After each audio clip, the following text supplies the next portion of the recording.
These are the 7 things I do every day to progress in my life. It's by no means an exhaustive list, but a framework. It comes from a concept of habit formation rooted in behavioural flexibility. You see, forming habits is hard, and often that's because we put a huge onus on perfection, but this system is different. The idea is to allow yourself to be flexible, to choose 7 habits you want to incorporate into your life and then strive to complete at least 4 of them every day. It takes the pressure off, letting the habits stick more easily. But also, instead of specific actions, I've found that creating habit categories works really well. You'll see what I mean. So, with that being said, this is my list of 7, the list I'd suggest you start off with if you want to change your life. The first category is training. Every day I aim to complete some form of physical exercise. Now you see what I mean by categories. It can be anything, maybe a run, a resistance workout or a long walk, but the key is to somehow get moving.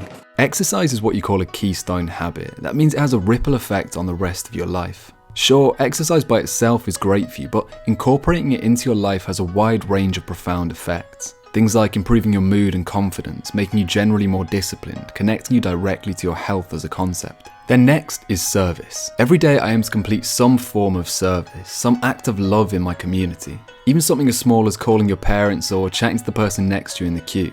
Essentially, every day you need to be interacting with some kind of community. I know it can be hard these days to find like-minded individuals. Self-improvement's a lonely road, so we've created an online community, the School of Life, where you can do just that. Talking to someone every day about the things that interest you will be great for your growth generally and keep you on track and accountable on your self-improvement journey. We do 2 group calls a week and then 1 in-depth lecture, so come and join the group. Now comes your purpose. If you don't have one yet, list everything you think you'd want to do as a job and ask yourself the 4 Ikigai questions. Am I good at it? Do I love it? Is it good for the world and can it pay me? If you find something that ticks all those boxes, pursue it. What's your mission in this life? What things do you want to achieve? What would you do if money wasn't a problem? Well, spend some time every day trying to make that happen. When was the last time you learned something new? Not for school or your job, but just because you wanted to.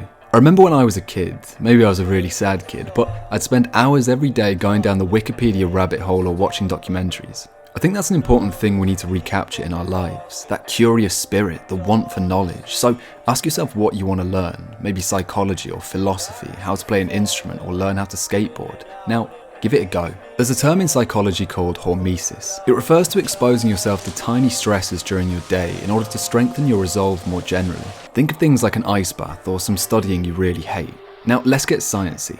There's this part of the brain called the anterior mid-cingulate cortex. Now, every time you do something you hate, that part grows just a tiny bit. You might have heard of willpower. Well, it's that right there, and you can train it. So, every day do something you hate, something that makes you feel uncomfortable, something that grinds the gears. Then there's breathe.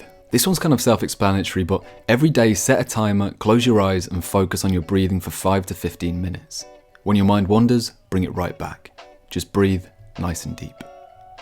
Then finally, shut down. This is probably the newest habit I've incorporated into my life.